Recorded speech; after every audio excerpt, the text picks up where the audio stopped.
Welcome to Alert Tales, where we dive deep into the most gripping stories of real-life experiences. If you love tales that evoke emotion, spark conversation, and connect us all, you're in the right place. Don't forget to hit that subscribe button and join our community for more captivating stories that will keep you on the edge of your seat. My wife is an anorexia fetishist, and I'm done. I never thought I'd be sharing this, but here I am. I'm 40 years old, and my wife, Lena, is 34. I've spent most of my life struggling with anorexia. It started when I was just 7 and consumed my adult years. I never really dated before I met Lena. Anorexia just killed my social life, it seems. I had no motivation to date either, many don't know, but this disorder absolutely destroys your sex drive. I felt drawn to Lena from the very start. She was confident, outgoing, and she loved everything that was smaller, like me. At 5 feet, I was always the shortest guy in the room, and I thought her attention was a blessing. She's the only woman I ever met that found this attractive. When we first started dating, Lena was obsessed with my body. I remember the way her eyes lit up whenever I lost weight. She would say things like, "You look so delicate, so beautiful." And I felt flattered, even when I knew that I was severely underweight. Her admiration was intoxicating, and I felt so desired for the first time in my life. Lena would encourage me to restrict my eating, always excited when I'd share how little I'd consumed. I still remember how she'd praise me after I starved for days. "I'm so proud of you, baby," she'd say, and I felt like the happiest man alive. At some point, I got hospitalized again. The doctor said that I had a week to live. It took every ounce of willpower to choose recovery, and I finally began to gain weight and strength. As I healed, something shifted in our relationship. I was no longer the fragile figure she admired. I was becoming healthier, and with that, I sensed her excitement waning. Then I discovered she had cheated on me. I found out by accidentally checking her texts one afternoon, and I was horrified. She cheated with an anorexic. The girl sent her multiple nudes, and my wife complimented her just the same way she did with me. But this isn't the worst part. When I scrolled all the way up, I found out that the girl she was chatting with is literally 18. She was cheating on me with a fucking child. I imagine a lot of you will say that she's 18. So an adult, and there's nothing wrong with this, but I feel like if lower was legal, she would go lower. I was disgusted. When I confronted her, she didn't seem remorseful at first. Instead, she claimed, "I have issues. I'll work on them in therapy. I'll try to be attracted to normal bodies." Those words stung more than I can express. It was a harsh reminder that her attraction had always been tied to my illness, not to who I was as a person. That's when we broke up. She tried to tell me that I'm ridiculous and that no one will ever love me like she did, but I didn't give a fuck anymore. Even if she apologized, I would have left. I'm not gonna date a woman in her 30s who wants to fuck teenagers with a deadly disorder and likes me best when I'm starving myself. My boss hinted me to sleep with her. Reading the comments had helped a lot into understanding lots of things. First of all, it was hard for me to even think about being sexually harassed by my boss. I couldn't comprehend I was being a victim because I didn't feel like that. But so many of you pointing it out made me realize about it. After thinking a lot that night, I decided to do what most people told me, start collecting evidence about the situation and her behavior, to have something I can use to protect myself. Over those first days, I had some texts with her saying what she wanted. But something just felt off. I didn't feel comfortable. I owe so much to this woman that I couldn't just do this without giving her at least a last chance to come clear about this. I asked her if we could talk, just the two of us, just in case I had my phone recording audio. I stayed in her office after job. On her words, it would be the better place to have privacy. I told her I thought about her offer. She was curious about my answer, but something felt weird. I decided to be completely honest with her, so I told her that with all the respect she deserved, I was declining her offer. When she asked why, and if I didn't consider her attractive, I told her that before all this situation, I only could see her as a mentor and a friend, that I admire, respect, and I'm very grateful to her, but I just couldn't. I told her that the fact she is a married woman, even if she says that shouldn't be a problem, makes me too uncomfortable, that I respect her and myself a lot to be part of an affair, that in other circumstances, if she wasn't married, I would be glad to accept her invitation. But for our sake, and the sake of our job relationship, I must say no. At first, she seemed to be calm. She accepted my answer and promised me that there would not be any problem between us.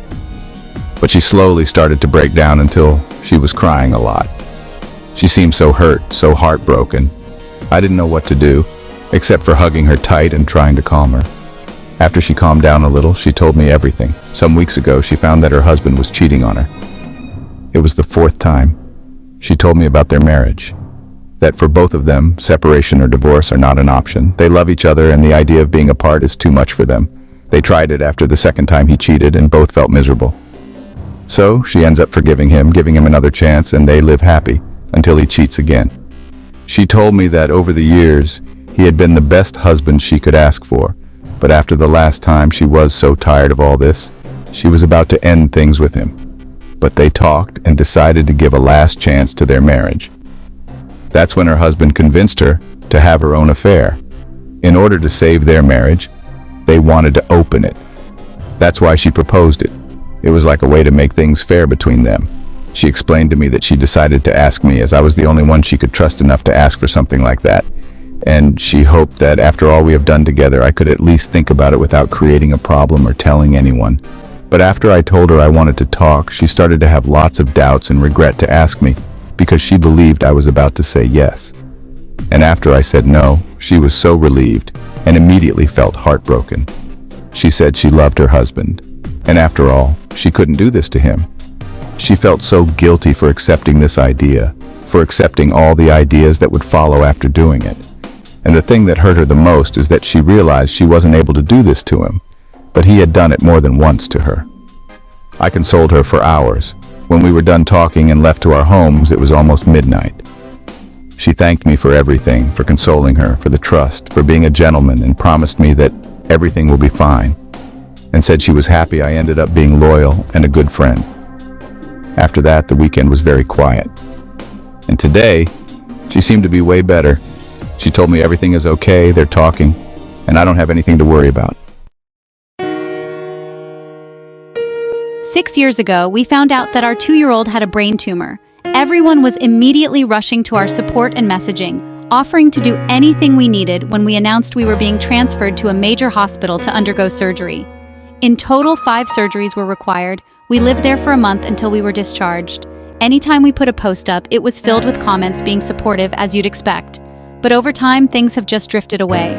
Following surgery, we began a very long rehabilitation process. Had to learn to walk again, talk, interact socially. We would go to events and parties, but not be able to take part, but at least he had some fun. He was happy. Chemotherapy changed everything. Undergoing chemotherapy with a child is impossible to imagine. You don't know how they would take it. Our son handled it very well compared to others, always curious, questioning and learning even when deathly ill. He was happy. The hospital became normal for us. But every time we were invited to go somewhere and do something by friends or family, we have to keep saying no. Soft play? No. Outdoor party? No. Crowded venue? No. Infection risk? Loud kids running around that can knock him over? Just too many risks. Anytime he had a temperature, that was another 3 days minimum in hospital under isolation. Everyone knew this, and it just creates a barrier around you, a social barrier. Quite quickly, people stop inviting you to events. They stop coming around. You become very isolated. The trouble is, this barrier seems to stick. It grows. Slowly, because you aren't getting invited to things, people slow down their messaging and you just get left alone. There are people I used to talk to weekly. If I look at our last online chat, I messaged them 3 or 4 or 5 times asking things without reply. It's almost like being in high school again. You learn how some people just cannot cope with situations. My parents stopped coming down when chemo started. They never wanted to see the reality of what was going on. Over 3 years, our son saw his grandparents 4 times. They never once came to a hospital appointment. There was always an excuse. It's too far, we're busy, someone needs help, we don't want to pass anything on. I now have someone who is about to turn 8 years old and has never had a birthday party. We discussed having one this year, but he doesn't have anyone his age he would want to invite. Not a single kid his age he counts as a friend. The person he says is his friend isn't even at his primary school anymore. He has moved on to secondary school and is 4 years older than him. I don't think he ever knew how much our son valued seeing him around the school. He spends his day with the support staff. His breaks, he wanders around the grounds of the school with the support teachers. The other kids are all polite and nice, but they aren't friends. We know other kids going through identical situations. They just have no friends because cancer has taken so much from them. I really hate cancer and what it takes from kids. I can cope being a loner. He shouldn't be forced into it.